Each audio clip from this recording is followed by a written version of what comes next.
Welcome to ચેતુસ kitchen.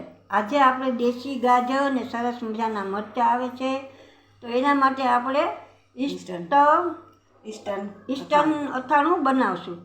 હવે અહીંયા આપણે 2 ગાજર લીધા છે, 6-7 મરચાં લીધા છે, અહીં નિમક લીધું, અહીં લીંબુ લીધું છે, અહીં રાઈના કુરિયા લીધા છે, વઘારવા માટે તેલ લીધું છે। હવે આપણે ગાજરને છોલી અને લાંબા લાંબા ચીરા કરશું। છાલ પાડી અને ગાજરને ચોખ્ખા કરી નાખવાના છે, પછી આપણે એની લાંબી લાંબી ચીરું કરશું। આવડા કટકા કરી અને આપણે લાંબી લાંબી ચીરું બનાવશું।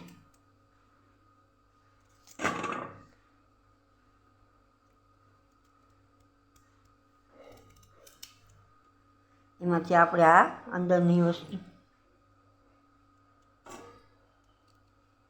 આવી રીતે, હવે આપણે જો આવી ચીરું કરશું। કૂણા ગાજર છે એટલે વચ્ચેમાંથી કંઈ કાઢવાની જરૂર નથી।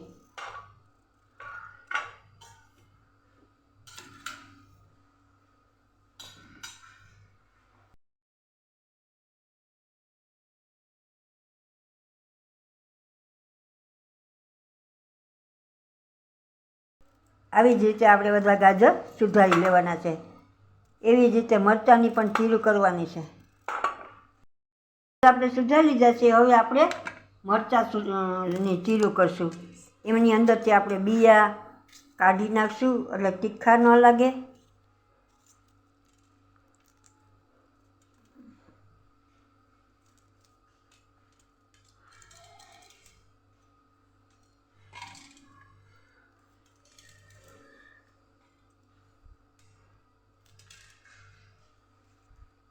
આવી જ રીતે આપણે મરચાંની ચીરું ચોખ્ખી કરી અને આપણે સુધારી લેશું। આપણે એક મરચાંના 4 બટકા કરશું, 8 બટકા। આવી રીતે બધાય મરચાં આપણે સુધારી લેશું। મરચાંના સુધારી લીધા છે, હવે આપણે તેલનો વઘાર કરીને રાઈના કુરિયા વઘારશું। હવે આપણે આમાં તેલ ગરમ કરી લઈશું ધીમે તાપે।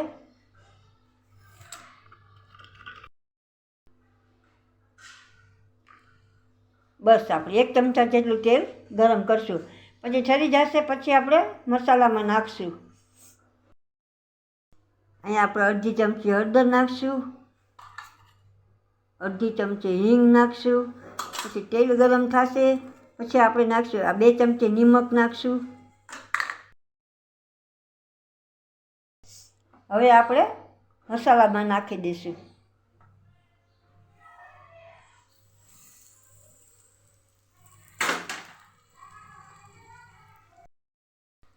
હવે આપણે ચમચીથી હલાવી લઈશું, પછી ઠરી જશે પછી આપણે ગાજરમાં અને મરચાંમાં ભેળવી દઈશું। ઠરી જાય ને પછી આપણે નખાય, નહીં તો ગરમમાં મસાલો ગરમ હોય તો મરચાં બગડી જાય। એમાં આપણે આ લીંબુ નાખશું ઠરી જાય પછી। હવે આપણો મસાલો ઠરી ગયો છે, હવે આપણે મરચાંમાં ને આમાં નાખીને મિક્સ કરી દેવું। અહીંયા આપણે લીંબુ નીચવાનું છે,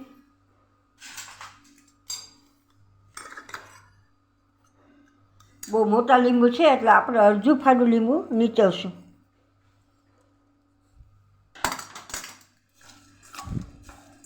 હવે આપણે મિક્સ કરી દેવું।